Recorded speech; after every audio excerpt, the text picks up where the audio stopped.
This is such an important topic. This is such a crucially important topic because many of us go through our whole lives accepting an identity, a belief of who we are that's completely incorrect. I know I did that. As a kid, I was very athletic and extremely talented in athletics. So I was always told I was great with athletics. I was encouraged to play as many different sports as I wanted and to strive to be the best I could be. But I was also told, and not just my mom and dad, as a matter of fact, they really never said any of this, but I was told by so many of teachers and coaches and teammates even that I was an outrageously athletic person, but I wasn't creative at all. And I wasn't that smart. And the list goes on. And I accepted that identity, that I was a great athlete, but I wasn't creative until I was 30 years of age. And then one of the assistants who was working with me looked at me one day and said, "David, you are such a great speaker. You should start writing books." And all of a sudden I started thinking, wait a minute, I've been speaking for I don't know how many years now at that time and getting rave reviews. And if you're going to be a speaker, you've got to be pretty creative. And all of a sudden I said, wait a second.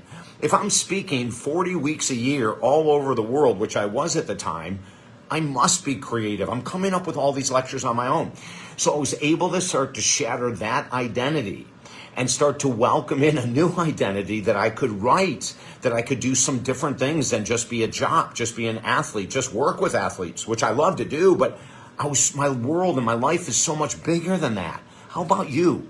Do you have an identity that you've carried, that is holding you back from being who you really are? So many times we're told, she's such a shy person, or he's such a loudmouth. And if we take those identities on, we become a bigger loudmouth.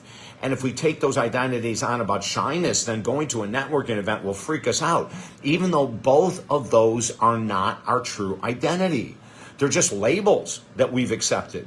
Or how about, when people say, I'm never a morning person, I could never be a morning person. I thought that too. That was my identity until my mom died. And then I found myself getting up every day at 5 a.m. and sitting in my courtyard and meditating and journaling and writing through the grieving process, right? There's so many identities that we pick up. Now, what about the world of victimhood? Where someone says, well, I have a depression and I just can't go out. When you have this kind of depression, you just can't be with people. I have anxiety, and because of this anxiety, when I'm around a lot of people, I freak out. I just can't be in crowds. Now, part of that could be true, right? But part of it could be that we've made it up to protect ourselves. Or maybe well-meaning parents or grandparents or coaches or teachers or someone told us these things too. Since you struggle with anxiety, it's probably not a good idea to be in crowds of people. Now, again, I'm going to say part of that could be true.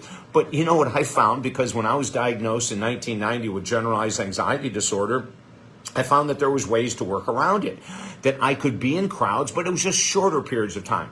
Now, this is going to sound strange, but when I go into a store, like a drugstore, a grocery store that's overwhelmed with Valentine's, Christmas, New Year's, whatever it might be, I can start to feel a little anxious, right? Because I don't like that overstimulation. My brain just does not accept that very easily.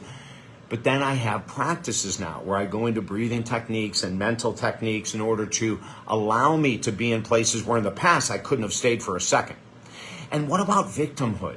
An identity that says, well, I always lose every time. Why even try?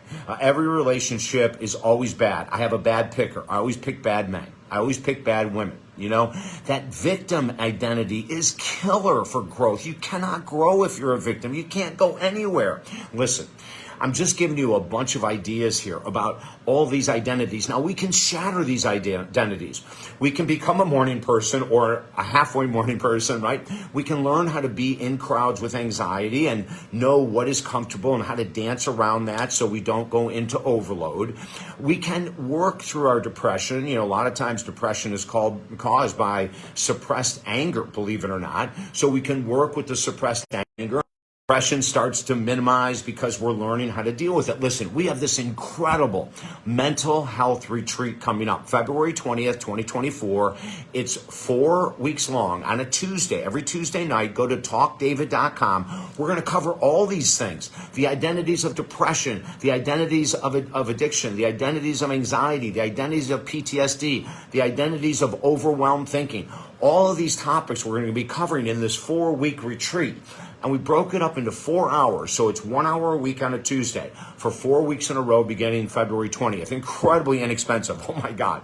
Go to talkdavid.com because we're going to cover stuff that is mind-blowing. So many of my breakthroughs that I made in 1990 with my own mental health issues, I have then been able to help millions of people since then via my books, YouTube videos, my speaking events, my one-on-one coaching, and so much more. Now, I'm not the only one that has answers to this, but we have it all put together in this incredibly concise package, the Mental Health Online Retreat. Join us at talkdavid.com.